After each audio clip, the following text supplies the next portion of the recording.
நீங்கள் பார்த்துக் கொண்டிருப்பது உங்கள் விஜய். உண்மையிலேயே நீங்கள் காதல் திருமணத்தை ஏற்பதில் குடும்ப ரீதியான சிக்கல் உங்களுக்கு என்னவாக இருக்கு? அது ஜென்யூனா பேசுங்க. உடன் பிறந்த கூட பிறந்த சிஸ்டர்ஸு அண்ணங்கள் இருந்தால் பொண்ணு கொடுக்க பொண்ணு எடுக்கிறதுக்கு உறவினர்கள் ரொம்ப தயங்குவாங்க. அந்த வீட்டிலேருந்து அந்த பொண்ணு ஓடி போய் இன்னொரு கல்யாணம் பண்ணிச்சு, அதனால் நம்ம பொண்ணு கொடுக்க வேண்டாம் அப்படிங்கிற சூழ்நிலை அந்த உருவாகும். ஓகே, அந்த குடும்பத்துக்குள்ள பொண்ணு எடுக்கிறது, பொண்ணு கொடுக்கறது, பையன் எடுக்கிறது கஷ்டமாயிடும். பிரச்சனை வரும், நிறைய வரும். பெண்ணு போயிட்டாங்கன்னா பொண்ணு எடுக்கிறதுங்கிறது ரொம்ப கஷ்டமாக இருக்கும். புரிஞ்சு, அது பொம்பளை பிள்ளை போயிடுச்சுன்னா ரொம்ப கஷ்டமாயிடும். வேற வீட்டில் 2 குழந்தைங்க இருக்காங்கன்னு வச்சுங்க. பெரிய குழந்தைக்கு வந்து லவ் மேரேஜ் பண்ணிட்டு போயிட்டா வச்சுங்க. உடனே அடுத்த குழந்தைக்கு வந்து அதே மாதிரி ஆசை வந்துடும். அதே மாதிரி ஆசை வந்துடும். அதே மாதிரி பயம், சரி அவளே பண்ணிக்கிட்டாலே நாமளும் பண்ணிக்கலான்னு ஒரு ஆசை வந்துடும். ஓ, அந்த பொண்ணுக்கும் அந்த எண்ணம் வந்துடும். நல்லவனா கெட்டவனா ஏதோ ஒன்று நாமளும் லவ் பண்ணலாம், நாமளும் லவ் பண்ணலாம், நாமளும் பண்ணலாமே. ஓகே, வேற பேரண்ட்ஸ் வந்து மனதளவில் பாதிக்கப்படுறாங்க. ஹாஸ்பிட்டல் செலவு வரும். ஏன்னா மனதளவில் பாதிக்கப்படும்போது பொண்ணு இது மாதிரி ஓடி போயிட்டா, கல்யாணம் இது மாதிரி காதல் லவ் மேரேஜ் பண்ணுறா, அதனால் வந்து அம்மாவுக்கு அப்பாவுக்கு பிபி சுகர் ஜாஸ்தி ஆகும். ஹாஸ்பிட்டல் போகும்போது இருக்கிற பணம்லாம் செலவாயிடும். ஹாஸ்பிட்டலில் செலவாயிடும்.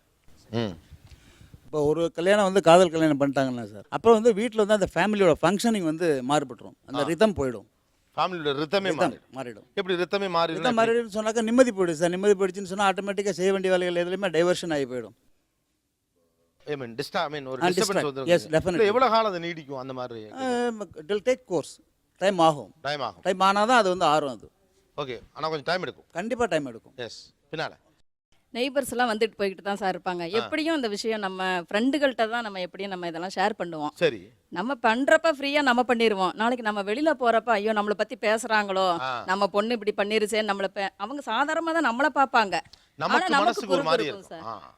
ஆனாக்கல ஒரு பயம் வந்துடும். நாளைக்கு சப்போஸ் கல்யாணம் நடந்தா இந்த 2 குடும்பத்துக்கும் எப்படி ஒத்து போகும், அந்த வரங்களுக்குள்ள குடும்பங்களுக்குள்ள ஒற்றுமை இருக்குமா, எல்லாம் தகராறு வருமா, எப்படி ஒத்து போக முடியும், அவங்க பழக்கங்கள் சம்பிரதாயங்கள் எல்லாம் வேற வேற, எப்படி அனுசரிச்சு போக முடியாது ஒரு பயம் வரும். சோ தினந்தோறும் ஒரு பதட்டத்தோடு இருக்க வேண்டியது, ஒரு பயம் பதட்டம் இருக்கும். ரியல் ஃபாதர் கரெக்டா தான் சொல்றீங்க.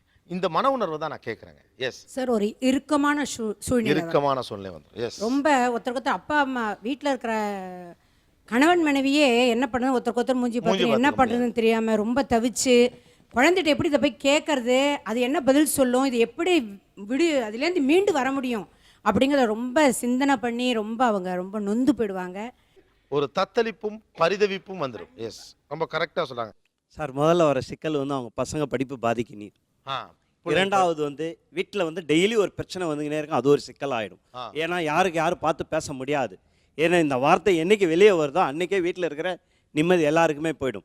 அடுத்து அவங்களுடைய லைஃப்பும் பசங்களுடைய படிப்பும் அதிகமாக பாதிக்கும்.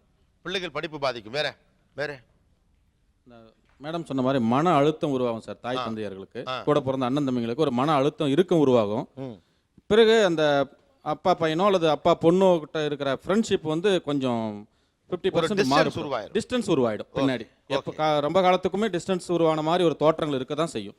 ஏற்றுக்கிட்டா கூட காதல் ஒரு வீட்டுக்குள் வருகிற போது இந்த குடும்பத்திற்குள் ஏற்படுகிற இறுக்கம் என்ன, மன பிரச்சனை என்ன, உளவியல் சிக்கல் என்ன? எஸ், அது வந்து காதலிக்கிறாங்க நம்ம பசங்கன்னு சொன்னோடனே நம்மளுக்கு வந்து அவங்கள பார்த்து ஏதோ தப்பு பண்ணுறாங்க, இவங்க ஏதோ பண்ணுறாங்கன்னு அவங்கள பார்த்தா நம்மளுக்கு கோபம், அந்த ஃப்ரஸ்ட்ரேஷன் ரொம்ப வரும். அவனை சந்தேகனோட பார்க்க ஆரம்பிச்சிருவீங்க. ஆமாம், அவன் எது பண்ணாலும் நம்மளுக்கு ஒரு ஏதோ பண்ணுறான், இவன் ஏதோ பண்ணுறான், அதுக்காக தான் பண்ணுறான்ற மாதிரி ஒரு இது வரும். நம்மளுக்கு அவனை கண்காணிச்சுட்டே இருக்கிற மாதிரி ஒரு ஃபீலிங் வரும். ஒரு மாதிரி அவனுக்கு வந்து நம்ம மேலே கொஞ்சம் வெறுப்பு வரும். அதனால அந்த காதல்ன்றது அது ஒரு இது மாதிரி.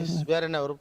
குடும்பத்திற்குள் காதல் வந்தால் என்னென்னவெல்லாம் நடக்கிறது? ஒரு பொம்பளை பொருளை காதலில் விழுந்துருச்சுன்னு தெரிஞ்ச வீட்டில் எல்லாருமே அவங்க ஃபேமிலி மெம்பர்ஸ் எல்லாருமே அவங்கள எது செஞ்சாலும் அப்சர்வ் பண்ணிகிட்டே இருப்பாங்க. வெளியில் போனால் அப்சர்வ் பண்ணுவாங்க, ஃபோனில் பேசினா அப்சர்வ் பண்ணுவாங்க, ஒரு லெட்டர் வந்தால் பிரித்து பார்க்குறது ட்ரை பண்ணுவாங்க. இந்த மாதிரி moral policing all of a sudden increase ஆகிடும். ஓகே, அவங்க மேலே கரெக்டாக கண்காணிப்பு ஜாஸ்தி ஆகிடும். கண்காணிப்பு ஆட்டோமேட்டிக்காக கூடியது, எஸ்பெஷலி எவ்ரிபடி. கரெக்டாக சொல்கிறார். இதுதான் நம்ம வீட்டிலேருந்து ஒரு தப்பு நடந்துச்சுன்னா நம்ம மனைவியோ அம்மாவோ நம்ம கண்டிக்க முடியாது. நீ கேட்டால் அவன் தங்கச்சி என்ன, உன் தம்பி என்னவா, எப்படி நடந்துக்கிட்டான், அவன் ஓகேனா, அவனை முதல்ல திருத்து, நீ என்ன திருத்த நீ முயற்சி பண்ணு. ஓ, நம்ம பிள்ளை காதலிச்சுன்னா வெளியில் நம்ம நல்லது கிட்டதெல்லாம் நியாயம் பேச முடியாது. நம்ம நியாயம் பேச முடியாது. ஓகே, நல்லது சொல்லவும் முடியாது, சபையில் பேச முடியாது நம்ம தலையில வந்து. ஓகே, பக்கத்தில் கொடுங்க சார். தாய் தந்தையரின் கனவுகள் கற்பனைகள் வந்து சிதைந்து போகுது எடுத்தோடனே. அவங்க ஒரு கற்பனைகள் வச்சிருப்பாங்க. அது நம்ம பொண்ணை காதலிச்சாங்க அதான் நகைகள் சார், காதல்னு வந்த உடனே அந்த கற்பனைகள் பெற்றோர் வச்சிருந்த கற்பனைகள் எல்லாமே ஒரே நொடியில் வந்து தகர்ந்து போயிடுது. அவங்க வந்து ஒரு பிளான் பண்ணி வச்சுருப்பாங்க, நம்ம பொண்ணுக்கு இந்த மாதிரி மாப்பிள்ளை பார்க்கணும், இந்த மாதிரி கல்யாணம் பண்ணணும், இந்த மாதிரி செய்யணுன்றதெல்லாம் வந்து ஒரு வருஷப்படுத்தி தாயும் தகப்பனும் பேசி வச்சுருப்பாங்க ஒரு பையனுக்கோ பொண்ணுக்கோ. அது இல்லாமல் இவங்களா பண்ணிக்கிறோன்னு வர்றப்ப வந்து அந்த தாய் தகப்பனினுடைய கனவுகள் வந்து சிதைந்து போகுது.